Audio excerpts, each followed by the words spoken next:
बिस्मिल्लाहिर्रहमानिर्रहीम। अस्सलामुअलैकुम। अल्लाह ताला के नाराज़ होने की निशानियाँ क्या हैं? इनमें से कोई भी आप में तो नहीं? जानने के लिए वीडियो को आखिर तक ज़रूर देखिएगा। हज़रत सैयदना मूसा अलैहिस्सलाम ने अर्ज़ की, या अल्लाह तेरे नाराज़ होने की निशानी क्या है? अल्लाह ताला ने फरमाया, मूसा मेरे नाराज़ होने की पहली निशानी, जब मैं जिस कौम पर नाराज़ होता हूँ तो मैं बेवक्त बारिशें बरसाता हूँ, और जब बेवक्त बारिशें बरसती हैं तो फसलें तबाह व बर्बाद हो जाती हैं। जब फसलें तबाह व बर्बाद हो जाती हैं तब मुल्क में गुर्बत फैल जाती है। मूसा मेरे नाराज़ होने की दूसरी निशानी, तो मैं पैसा बखीलों के हाथ में दे देता हूँ। ये बखील लोगों जो हैं ये अपनी दौलत के ऊपर ऐसे सांप बिठा देते हैं, किसी को हाथ नहीं लगाने देते। बखील खुद मर जाते हैं, पैसा वहीं पड़ा रहता है, ना दुनिया के काम आता है ना ही तो आखिरत के काम आता है, बल्कि दुनिया के लिए भी अजाब, आखिरत में भी अजाब। वो पैसा पैसा करते मर जाते हैं, लेकिन अपना पैसा किसी के काम नहीं लगाते। मेरे नाराज़ होने की तीसरी निशानी, मूसा जब मैं नाराज़ होता हूँ तो हुकूमत बेवकूफ़ों को दे देता हूँ। हुकूमत ना अहलों को दे देता हूँ और ना अहल लोग, बेवकूफ़ लोग किसी भी कौम के ऊपर वैसे ही अजाब हैं। नाज़रीन, आप अपनी आंखों से देख चुके हैं कि बारिशों की वजह से निज़ाम दरम बरम हो चुका है, फसलें तबाह व बर्बाद हो गई थीं।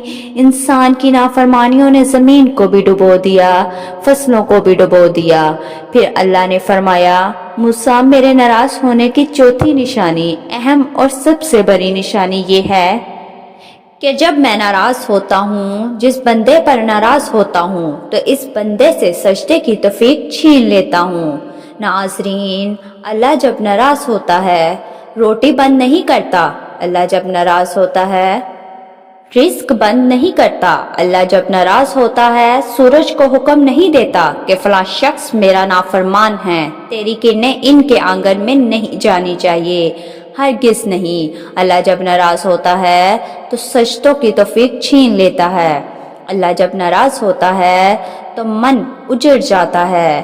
अरे जिस बंदे का मन ही उजड़ जाए, इसके पास रहता ही क्या है? नाज़रीन, आज देख लो, अल्लाह हमसे रूठा हुआ है, अल्लाह हमसे नाराज़ है। आज के दौर में पैसा बखीलों के हाथ में है और अपने ऊपर खर्च करते हुए लाखों उड़ा देंगे, मगर किसी गरीब को देते हुए इनकी मुट्ठी में पसीना आ जाएगा।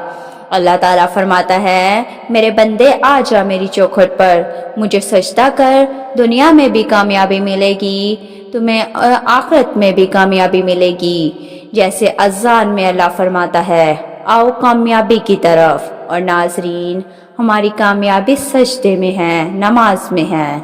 अगर हम अपने नौकर को 5 दफ़ा बुलाएं और नौकर ना आए तो हम इससे तंग आ जाते हैं और एक दिन शदीद तंग आकर इसे नौकरी से निकाल देते हैं। लेकिन मेरा अल्लाह तो वो ज़ात है, अगर वो ये काम करता तो हम लोग फना हो चुके होते। नाज़रीन, इस बात से अंदाज़ा हो चुका होगा कि वो रब कितना रहीम व करीम है। एक मर्तबा एक बुरा शख्स जिसकी उम्र 80 साल थी मस्जिद में आया। बैठने का तरीका नहीं आ रहा था, खड़े होने का तरीका नहीं आ रहा था। 80 साल की उम्र का बुरा है। नमाज पढ़ने का तरीका नहीं आ रहा था, क़याम करने का, रुकू सुजूद करने का तरीका नहीं आ रहा था। इमाम साहब ने देखा, पूछा, बाबा जी मुझे लगता है आप इस मस्जिद में पहली मर्तबा आए हैं। बाबा जी ने कहा, इमाम साहब मैं इस मस्जिद में पहली दफ़ा नहीं आया, मैं तो वैसे ही ज़िंदगी में पहली मर्तबा मस्जिद में आया हूँ। इमाम साहब ने पूछा, क्या वाकई आप ज़िंदगी में पहली मर्तबा मस्जिद में आए हैं?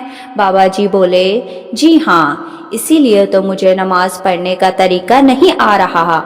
इमाम साहब ने कहा, बाबा जी इसका मतलब है आप ज़िंदगी में पहली मर्तबा नमाज पढ़ रहे हैं। بولے جی میں پہلی مرتبہ نماز پڑھنے آیا ہوں، اس سے پہلے میں نے کبھی نماز نہیں پڑھی۔ امام صاحب نے کہا بابا جی اچھا پھر جمعہ تو پڑھا ہوگا، یہاں آج تک نہیں پڑھا۔ امام صاحب نے کہا اچھا پھر عید الفطر یا عید الاضحیٰ تو پڑھی ہوگی؟ کہا امام صاحب آج تک نہیں پڑھی۔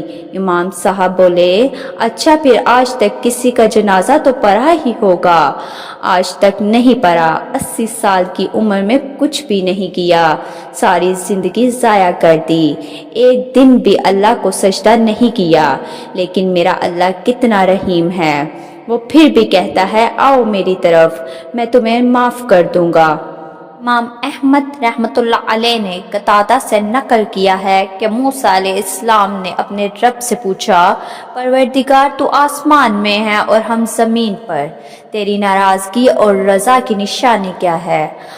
اللہ نے فرمایا جب میں تم پر اہل نیک لوگوں کو مختار بنا دوں تو یہ میری رضا کی نشانی ہے، اور جب تم پر بدترین لوگوں کو مسلط کر دوں تو یہ تم سے میری ناراضگی کی نشانی ہے۔ اسی طرح ابن عبیب دنیا رحمۃ اللہ علیہ نے فضیل بن عیاض رضی اللہ عنہ سے نقل کیا ہے کہ اللہ تعالیٰ نے بعض نبی اسلام کو وحی کیا، اگر وہ لوگ جو مجھے جانتے ہیں میری نافرمانیاں کرنے لگے تو میں ان پر ایسے لوگوں کو مسلط کروں گا جو مجھے نہیں جانتے۔ اور حدیث ابن عمر رضی اللہ عنہ میں بھی مرفوعاً یہ آیا ہے کہ اس ذات کی قسم جس کے قبضے میں میری جان ہے، قیامت اس وقت تک قائم نہیں ہوگی یہاں تک کہ اللہ تم پر ایسے حکمران مسلط کریں گے جو جھوٹے ہوں گے، اور ایسے وزراء مسلط کریں گے جو بدکار ہوں گے، اور ان کے معاونین خیانت کرنے والے ہوں گے، اور ان کے کانندے ظالم ہوں گے، ان کے چہرے عبادت گزار جیسے ہوں گے لیکن ان کے دل بے رحم اور خشک ہوں گے، ان کی رائے ایک دوسرے کے مخالف ہوگی، پھر اللہ ان پر گرد و غبار کا گھٹا خوب اندھیرا برپا کر دے گا اور ان کو ہلاک کر دے گا۔ اللہ تعالیٰ ہمیں سجدے کی توفیق دے اور اللہ کو راضی کرنے کا موقع دے تاکہ مرنے سے پہلے ہم اللہ کو راضی کر لیں۔ اللہ تعالیٰ ہمیں نیک اعمال کرنے کی توفیق عطا فرمائے، آمین۔ السلام علیکم ورحمۃ اللہ وبرکاتہ۔